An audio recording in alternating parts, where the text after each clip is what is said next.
Nós vamos falar sobre a herança genética. Que bom!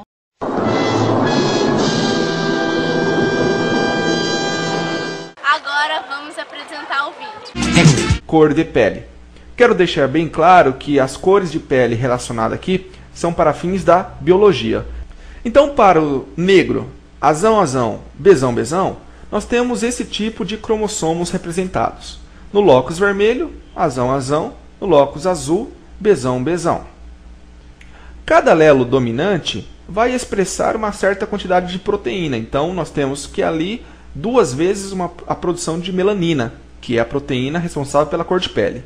E aqui também, 2 vezes produção de melanina. Vocês devem concordar comigo que é o máximo de melanina que pode ser produzido, é no caso do fenótipo negro. E aqui nós temos uma foto representada do fenótipo negro para a biologia, que fique bem claro. Estou falando de cor de pele relacionada nos conceitos da biologia. Então, é o máximo de produção de melanina é quando o fenótipo negro, ou seja, o genótipo azão, bezão, possui 4 vezes a produção de melanina. O mulato escuro, ele é um pouco menos do que o negro em referência à cor de pele, né? Ele é mais claro do que o negro, porque ele tem apenas 3 alelos dominantes. Então, no primeiro caso, como eu tenho apenas um azão, vamos tomar como base que ele tem 1 vez produção de melanina. E no caso bezão, nesse exemplo, 2 vezes produção de melanina. Então, nesse caso, eu tenho 3 vezes a produção de uma melanina. Tudo bem? Aqui é a representação de um mulato escuro para a biologia. Que fique bem claro isso. Vamos tomar como base que os alelos recessivos produzem pouca quantidade de melanina, ou quase nada. Agora, para o mulato médio, no qual nós temos os maiores números de genótipos possíveis, ali representado por 3 tipos de genótipos, azão, bezão, ou azão, bezinho, ou azinho, bezão, nós temos, na verdade, que no primeiro caso, 1 vez produção de melanina, e no segundo caso, 1 vez produção de melanina, totalizando 2 vezes produção de melanina. Então, aí, nós temos o mulato médio.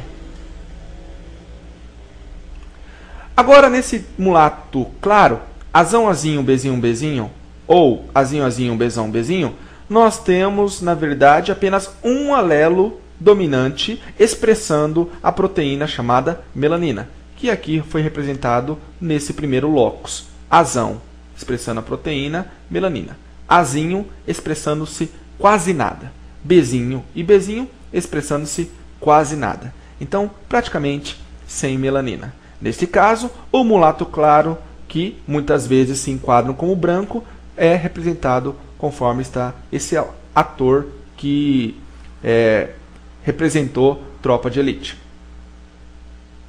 Agora, o branco, o realmente branco, para a biologia, não quer dizer que ele seja albino.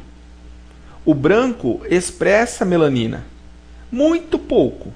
Então vamos ter aqui como base que o azinho, o bezinho, o duplo recessivo, ou seja, para o fenótipo branco, a expressão de proteína chamada melanina é muito pouco.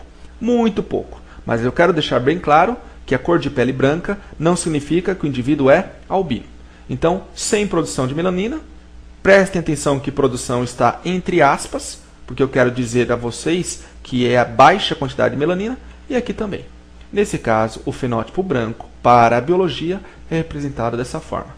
O branco a gente costuma dizer que é o verdadeiro alemão, aquele cabelo loiro, olhos azuis, pele branca e que facilmente fica vermelho ao ficar em contato com o sol. Muito importante a utilização de protetor solar, não só a cor branca, mas as demais cores citadas. Então, se eu tenho aqui um azão, bezinho, ou seja, um mulato médio, casando-se com azinho, bezinho, ou seja, mulato claro, eu tenho a produção de gametas do primeiro caso e tenho a produção de gametas no segundo caso. Fazendo a combinação desses gametas, eu tenho os fenótipos que eu vou ditar agora abaixo. O genótipo azão, bezão, mulato escuro. Azão, azinho, bezão, bezinho, mulato médio. Azão, azinho, bezão, bezinho, mulato médio. Azão, azinho, bezinho, bezinho, mulato claro. E assim por diante. Você combina os gametas de cada um como se tivessem fecundanos e formando os genótipos respectivamente.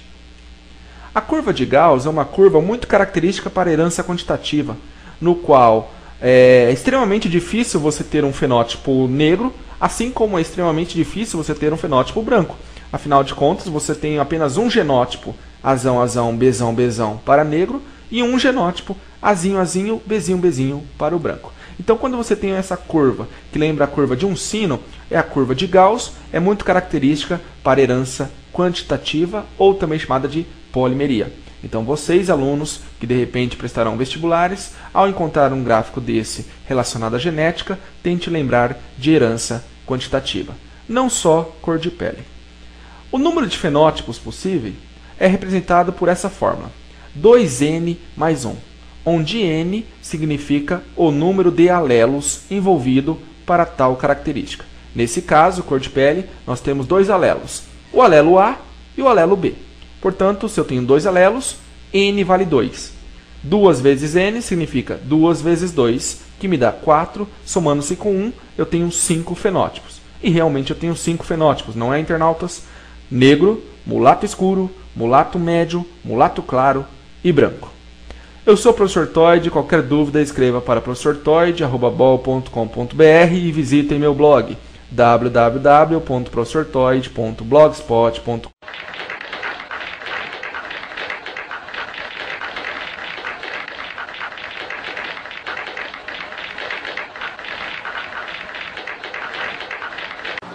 Bom, agora cada um de nós aqui vai falar o que herdou de nossos pais.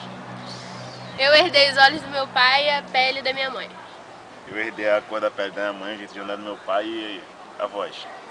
Eu herdei o cabelo, os olhos, tudo do meu pai, só a sobrancelha da minha mãe. Eu herdei o olhar, o jeito de ser, Sem graça.